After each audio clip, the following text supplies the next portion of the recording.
fit lifestyle regime while working a 9-to-5 job. It can be busy, it can be challenging, but it can be done.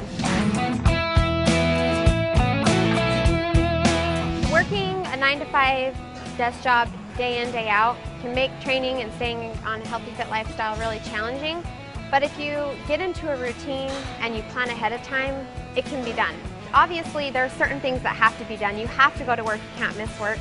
You have to pick up your kids from school, or you have to hit your karate practice, or whatever you have at the grocery store. So get the things that you have to get done, but then fit in what you want to do somewhere in between there. And if you can only hit the gym for 15 minutes during the day because your day is so packed, take those 15 minutes, you can get a great workout in, plus you feel accomplished and you've kept on your routine, and that helps you keep on that healthy fit lifestyle by keeping a nice solid routine every single day. I would use magazines and I'd use the online resources at bodybuilding.com to kind of figure out what to do as far as diet and nutrition and even training in the gym.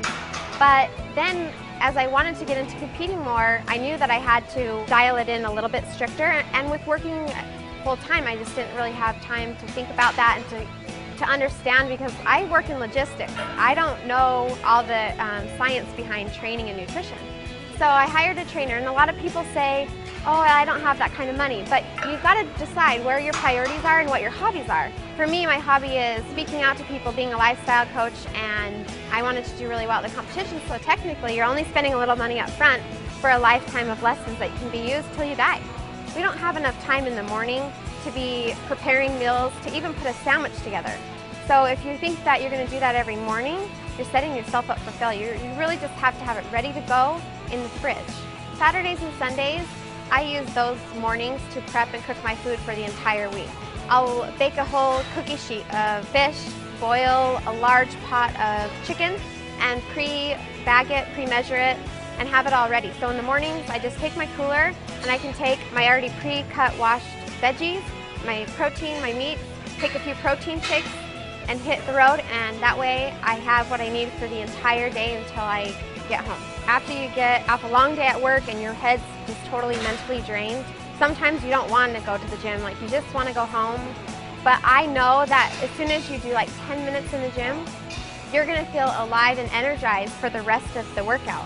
To lose the weight and to get the physique that you want takes such a long time that you just want to stay on that healthy lifestyle. And the way that you feel inside, you know those infomercials that are always like, oh, if you do this, you're going to feel so wonderful? That feeling is really true. And so when you get that feeling and you've experienced it, you don't want to lose it. Like I said before, even if you only have 15 minutes to just hit the gym, that 15 minutes is going to be well worth it, and you're going to feel like you've accomplished your day. There's so many different ways that you can pre-plan and be successful during the week when you don't have a lot of time to plan each day. You pre-plan it. And now we're going to move on to talk about training. We'll talk about some of the beliefs that I have and how I've been successful. My approach to going to the gym has changed dramatically over the years. You start out really simple, and depending on what your goal is or what you're trying to get ready for, you can increase the intensity. I just think it's important to establish a routine and just make sure you get there when you say you're going to get there. Also, when you're trying to plan at the gym, when you're not really sure what to do, get on to bodybuilding.com and use their search feature.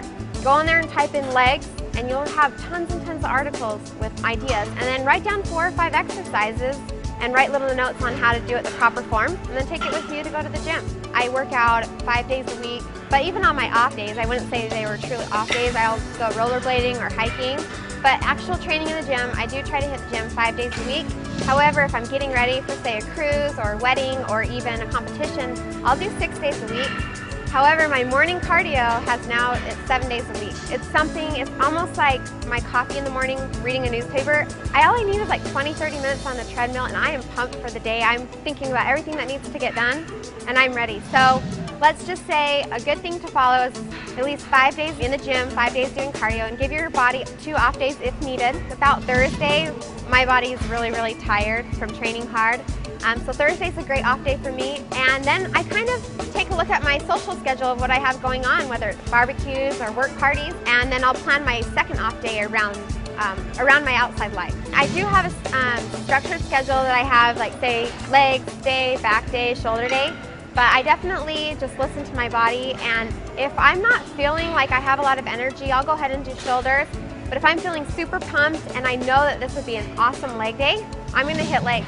Go with what is gonna be best, because what you bring to the gym, the energy level is, and the mindset of what you're gonna do is how well and how effective you are gonna be in the gym. If I'm trying to build muscle, I'm gonna stick to sets that are more 12 to 10 rep range, just the traditional bodybuilding. Right now I'm trying to shed some size and some muscle, so I'm doing a lot of circuit training where I'll do 6 movements in a row, take a 45-second break, and again do 6 movements in a row. So my training is totally tailored to how I'm feeling, what I'm getting ready for, and I switch it up all the time. And I'll even take 2 weeks where all I do is some fun classes or take advantage of the good weather outside and head out hiking or whatever. I always tell girls that are afraid to get big and bulky, look at me, what do you think? And I've never had a girl tell me, whether they're telling me the truth or not, say that I look too big. I'll have my 8 to 10 week cycle of where I'm trying to hit heavy. But the thing to remember is, if you're trying to tone, which all the girls say, I'm trying to tone. But if you have nothing to tone against, how are you gonna tone? You have to have some type of foundational base underneath so that the toning has something to lay against. We're not built with a lot of testosterone, and we are not going to eat enough to ever build that much muscle anyway. So get in there and don't be scared. Plus, the more muscle that you have, you're gonna burn more calories, your metabolism is gonna increase, and you're gonna get the results you want. So muscle is a good thing because it does so many wonderful things for weight loss and great physique. Next, we're gonna go and talk about my nutrition. And for my full training program, you can check out the page below. When I first meet somebody and they're wanting to get in shape and look like me or look like somebody else, I tell them 80% of it is nutrition and only 20% is the gym. I hear ladies all the time in the gym saying that they're working out harder than they have ever worked out on the treadmill or whatever, doing cardio. But their nutrition, I've seen them in the office because I work with them in my 9 to 5, and their nutrition hasn't changed at all. And I so badly want to tell them, until you get your nutrition in line, nothing's going to change. You really have to get that. I kind of base how many meals I have based on what time I get up. So during the week, I have to wake up about 3:50, 4 a.m. And so I obviously have more meals during the work week. But on the weekends, if I don't wake up till 7, then I'm going to have less meals. But from the moment that you wake up, every 3 hours from there, just grab yourself a perfectly portioned meal. I always say 2 fists, 1 for the protein, 1 for the carb, and that makes your perfect meal. And just make sure you do that every 3 hours. I almost treat eating clean like a savings account. So you're basically saving up money, and you only spend it when it's worthwhile spending. So you won't really catch me eating a cheat meal sitting at my house alone. I'm gonna wait until I have something fun to go and do, and then I have almost like a motivation. Am I gonna cheat on my dinner? Am I gonna cheat on my drinks? Or am I gonna cheat on the dessert? Like, I'm not gonna have all 3, but it's not because I'm trying not to have all 3, it's because really mentally I don't wanna have all 3. So I always order my meals, no oil, no seasonings, and I'll just have them bring out like a side of balsamic vinaigrette or something. And so I might want to cheat on my drinks. So I'm not going to have a dessert because my dessert is going to be my drinks. It's definitely establishing healthy habits. And for those of you that have never started and you're watching this video and you're about to start, I think one of the biggest tips I want to give you is start slow. So if you drink soda and you go out to eat every meal or out to lunch every day, start with that. Just get rid of soda. Just do that for 4 weeks. That's one healthy habit. If you can establish that for a month and you get into a good routine, okay, let's move on to the second thing. Keep it simple, do it slow and steady. Slow and steady always wins the race. So you definitely need to make this a part of your life and just make it a fun lifestyle and realize that this is going to be something that you do until you're no longer here. So we've been talking a lot about nutrition, and it's important to keep it simple, keep it fun, and realize that this is a lifelong journey and not just something that you get to do for 12 weeks and then everything's been voila, corrected. So make sure you check out my nutrition plan below. And now we're going to move on to supplements. We need to make sure that we keep our bodies really healthy, fit. So we need to make sure that we give it the extra nutrients and supplements needed to keep us at a normal state, because we're doing so much to our body that we need to make sure that we take a little extra time, and supplements really help that. For you ladies that are worried about getting big and bulky, I wouldn't consider myself big and bulky, And I have tried so many different supplements. I always keep it to the basics. You need your multivitamin, your fish oil, your glutamine, and your protein. A lot of people do not have time to cook fish or chicken for 6 meals a day. Like, really, it's just not gonna happen. So, if you have, say, 2 supplement shakes, you just have them in a small bottle, shake it up, ready to go. And also, if you think about it, fish is like $6.99 a pound, chicken's $2.99 a pound.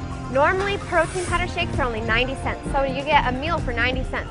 It's effective, and it's time-saving, and it saves money. I think as soon as you can establish a good routine on remembering to take those 4, you'll be good to go and to move on to other things. And obviously, moving on to other things means, what is your goal? What type of training are you doing? Are you building? Are you leaning? Are you getting ready for a marathon? And so once you can get the foundation started, then you can move on to tailor it to your program.